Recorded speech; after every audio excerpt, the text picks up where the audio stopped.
Have you ever wondered what it would be like if all the knowledge of the ancient world was gathered in one place? Imagine a single library holding scrolls, books, and manuscripts from every corner of the known world. This wasn't just a fantasy. This was the Library of Alexandria, one of history's greatest wonders and tragically one of its most profound mysteries. Located in the bustling Egyptian city of Alexandria, this legendary institution was far more than just a building filled with dusty scrolls. It was a beacon of human curiosity, a testament to our ambition, and a symbol of the timeless quest for understanding. Founded around the 3rd century BCE during the reign of Ptolemy II Philadelphus, the Library of Alexandria had a mission that was breathtaking in its scope: to collect a copy of every single text in existence. This wasn't a passive collection.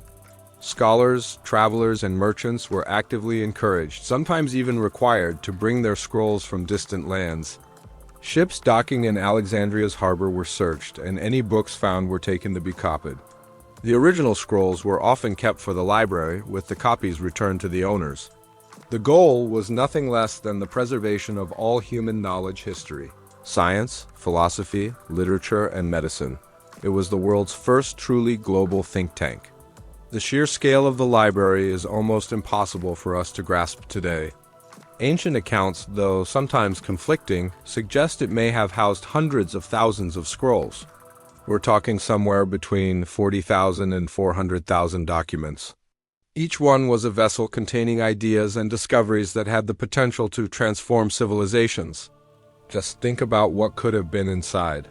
Texts describing early feats of engineering long before the Romans perfected them. Mathematical formulas that predated Pythagoras or Euclid. Medical techniques that might have saved millions of lives over the centuries. Or philosophical treatises that could have challenged the very foundations of what we consider modern thought. This wasn't just a storage facility.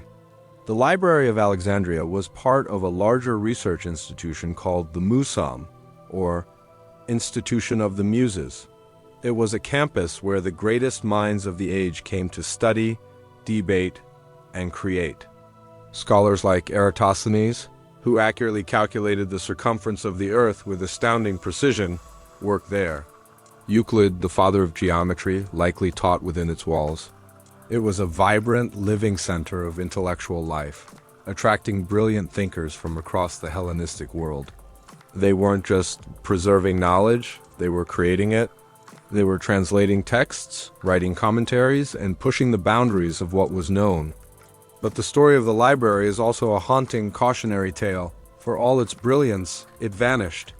And what's truly frustrating is that there is no single, agreed-upon account of how it was destroyed. The mystery of its demise is almost as famous as the library itself. One of the most popular stories blames Julius Caesar. During his siege of Alexandria in 48 BCE, he set fire to his own ships in the harbor to block the Egyptian fleet. The fire, so the story goes, spread uncontrollably and engulfed parts of the city, including the warehouses where scrolls were stored, leading to a catastrophic loss. However, many historians believe this is too simplistic. They argue that the library's decline was a slow, gradual process, not a single dramatic event. It likely suffered repeated losses over centuries due to a combination of factors: political instability in Alexandria, budget cuts from different rulers who didn't value knowledge as much as the Ptolemies did, and simple neglect all played a part. There were also religious conflicts. In the late 4th century CE, the Serapeum, a daughter library of the main institution, was destroyed by a Christian mob, which some historians believe marked the final, symbolic end of the great library's legacy. So was it one big fire, or death by 1,000 cuts? The truth is, we may never know for sure. This uncertainty only deepens the mystery when we consider what might have been lost forever. The question that haunts historians and dreamers alike is, what knowledge vanished with those scrolls? How many incredible ideas, groundbreaking inventions, and profound insights disappeared from the human story? Could we have achieved major technological advancements centuries earlier if the knowledge in those scrolls had survived? Imagine if we had access to the works of Berossus, a Babylonian priest who wrote a complete history of Mesopotamia, of which only fragments remain. or the complete plays of Sophocles and Aeschylus, of which we only have a handful. Some historians speculate that texts from ancient Babylonian, Greek, Indian, and even more distant civilizations were all consolidated and translated there. The library was a melting pot of cultures and ideas. What if it contained detailed astronomical charts from the Babylonians that could have advanced our understanding of the cosmos? Or medical treatises from India with remedies we are only now rediscovering? The loss isn't just about lost books. It's about lost connections, lost perspectives, and a potentially altered trajectory for all of human progress. We're left with a huge, gaping hole in our collective memory. Despite its physical destruction, the Library of Alexandria has never truly died. It continues to captivate our imaginations. Modern scholars painstakingly study ancient texts for any reference to its contents, trying to piece together a catalog of what was lost. Archaeologists continue to search for clues, hoping to one day uncover its exact location and maybe, just maybe, find some remnant of its former glory. Its legacy is a powerful reminder of both the incredible potential of human collaboration and the profound fragility of our knowledge. It reminds us that what we create can be easily destroyed, and that preservation is an active, ongoing effort. In many ways, the spirit of the Library of Alexandria is alive and well today. Every time we digitize an ancient manuscript, create a digital archive like the Internet Archive, or build a public library, we are honoring the vision of those librarians who once walked the halls of the Musam. The dream of universal access to knowledge is more alive now than ever before. We are, in a sense, trying to rebuild the Library of Alexandria, not with stone and papyrus, but with servers and fiber optic cables.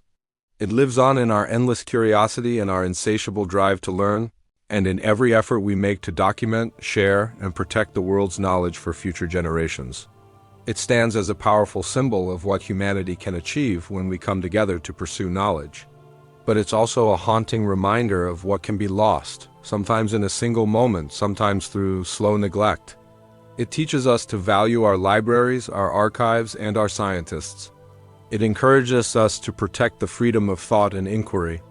So, the next time you browse Wikipedia, search a university's digital archive, or simply get lost in a good book, take a moment to remember the Library of Alexandria, a place where the world's knowledge once lived, a place that vanished from the earth, but a place that continues to inspire us all. Thank you for joining me on this journey back in time. If you're fascinated by the mysteries of the ancient world, make sure to subscribe and hit that notification bell so you don't miss our next exploration into history's greatest secrets. See you next time.